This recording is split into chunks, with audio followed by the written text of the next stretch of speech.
EP ที่เก้าของการเก็บกำไรมือละ5เหรียญงบ100เหรียญโอเคทุกคนเอามาพบกันเส้นเคยเนาะส่วนตลาดมื้อนี้เป็นตลาดของมื้อวันเสาร์นั่นเองนะทุกคนเด้อส่วนว่า EP ที่8เนาะเป็น EP ที่แล้วนี่ที่เฮาเทรดมันได้กำไรมาอยู่ที่ 1.85 เหรียญ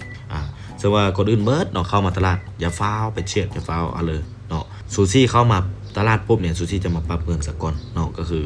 ในการเทรดในซูซี่ก็แน่นอนจะเทรดแบบคูณเงินอยู่แล้วทุกคนเด้อก็คือในการเทรดแบบคูณเงินเนาะหมายแรกเราจะออกไป1เหรียญเนาะก็คือถ้าว่าเราออกไป1เหรียญนะโอกาสในการแก้มือในการคูณเงินหักล้างของเรามันจะหลายขึ้นทุกคนมันจะหลายขึ้นถ้าว่างบ100เหรียญในออเดอร์แรกในซูซี่ออกไป10เหรียญเลยถามว่าโอกาสในการคูณเงินของซูซี่มีหลายขึ้นบ่หรือว่าน้อยลงแน่นอนทุกคนมันจะน้อยลงทุกคนเนาะในการคูณเงินสำหรับงบ100เหรียญเนี่ยนะเทรดแบบสไตล์ของซูซี่เดินเงินแบบซูซี่นี่ว่ามันมีโอกาสคูณเงินอยู่ที่6ไม้ทุกคนเด้อถ้าว่าเราบ่พลาด6ไม้เนี่ยเลยเราก็มีกำไรแน่นอนเนาะถ้าว่าเราพลาด6ไม้ได้เราก็เสีย100เหรียญเลยแล้วในการเก็บกำไรได้แน่นอนก็จะคือเก้าเลยทุกคนเข้ามาปุ๊บเนี่ยถ้าวินออเดอร์นึงเราจะหยุดตัวหอบนึงเนาะจะพักเป็นช่วงไปแล้วซึ่งว่าซูซี่กับไดเอทมา8 EP แล้วเนาะ EP นี้จะเป็น EP ที่เก้านั่นเองทุกคนก็นำมาติดตามน้ำเดียวเนาะจะเป็นเลยจะไปฮอต EP ที่เท่าเลยในการเทรดแต่ละงบซูซี่กับไดเอทลงไปในช่องนี้แล้วเนาะทุกคนเนาะก็ว่าสามารถมาติดตามมาเบิ่งได้เนาะช่อง YouTube หรือว่าเพจหรือว่า TikTok ก็จะเป็นซูซี่นักเทรดบ้านๆเนาะสามารถเข้ามาติดตามได้เลยซึ่งว่าในการเทรดในซูซี่ก็จะบ่ได้วิเคราะห์หรือยุ่งยากวุ่นวายเนาะก็คือซูซี่อาศัยเบื้องช่วงตลาดเอาเนาะแต่ว่ามาเบื้องช่วงที่ว่าซูซี่เข้านี่ก็คือยังเสี่ยงอยู่เนาะทุกคนเนาะยังลุ้นๆถ้าว่าเรามีโอกาสน้อยนะก็เสี่ยงอยู่เนาะเพราะมันจะมาเป็นช่วงไซด์เวย์ก็คือแท่งสลับแล้วเทคนิคตัวที่ซูซี่เลือกไซส์ก็คือตามแท่งเทียนคือเก้าเด้อทุกคนเลยตามแท่งเทียนคือเก้าเนาะก็คือเราพลาดไปช่วงเมื่อกี้เนาะช่วงที่แบมตลาดมันมาเป็นแท่ง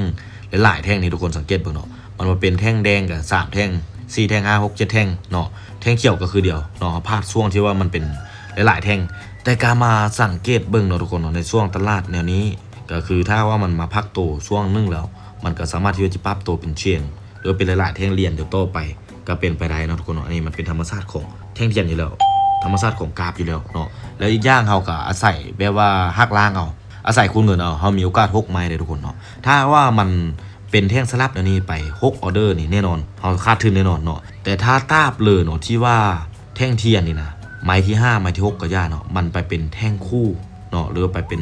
ตามแท่งเทียนไปเลยแล้วมันบ้านนั้นแหละซูซี่จะสามารถกอบกู้คืนมาได้เนาะตัวที่ซูซี่สูญเสียไปเมื่อกี้เด้อทุกคนเด้อแล้วเมื่อกี้เขาก็พลาดมาเนาะพลาดมา2ออเดอร์นี่ทุกคนสังเกตเบิ่งเขาพลาดมา2ออเดอร์เนาะแล้วเขามาวินออเดอร์ที่3ก็คือออเดอร์คูณเงินเนาะไม้4เหรียญนั่นเองก็ได้มากำไรมาเนาะทุกคนเนาะก็คือรวมเดียวตัวเก่า 1.85 เหรียญตอนนี้ก็เป็น 2.65 เหรียญซึ่งว่า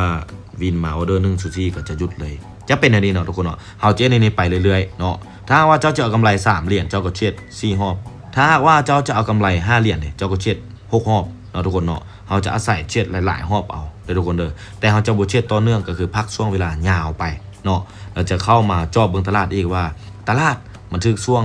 ถนัดบ่ถึกช่วงกราฟเชื่อว่ามันตรงตามเทคนิคของเฮาบ่เฮาจึงเชียดเด้อทุกคนเด้อแล้ว EP นี้จะขอหยุดเพียงสำนี้เนาะจะไปต่อ EP ต่อไปกันว่าจะเป็นอะไร